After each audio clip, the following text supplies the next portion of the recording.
न्याय क्रांती न्यूज, अन्यायाविरुद्ध आवाज।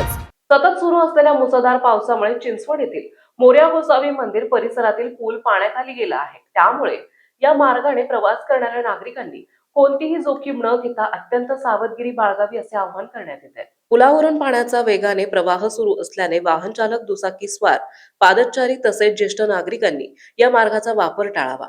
पाण्याच्या खोलीचा अंदाज येत नसल्यामुळे अपघात होण्याची शक्यता नाकारता येत नाही। नागरिकांसाठी महत्त्वाचे आव्हान: पाण्याखाली गेलेल्या पुलावरून जाण्याचा प्रयत्न करू नका। पर्यायी सुरक्षित मार्गाचा वापर करा। लहान मुले, ज्येष्ठ नागरिकांनी नदी आणि पुलाजवळ जाण्यापासून रोखा। पोलीस आणि महापालिका प्रशासनाच्या सूचनेचे पालन करा। अफवांवर विश्वास न ठेवता अधिकृत माहितीलाच प्राधान्य द्या।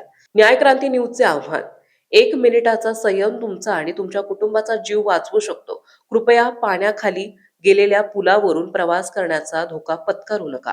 न्याय क्रांती न्यूज साठी प्रतिनिधी सुदर्शन कामटे, पिंपरी चिंचवड, पुणे। आपल्या परिसरातील बातम्या पाहण्यासाठी चॅनलला सबस्क्राईब करा, व्हिडिओला लाईक करा आणि बेल आयकॉन दाबायला विसरू नका।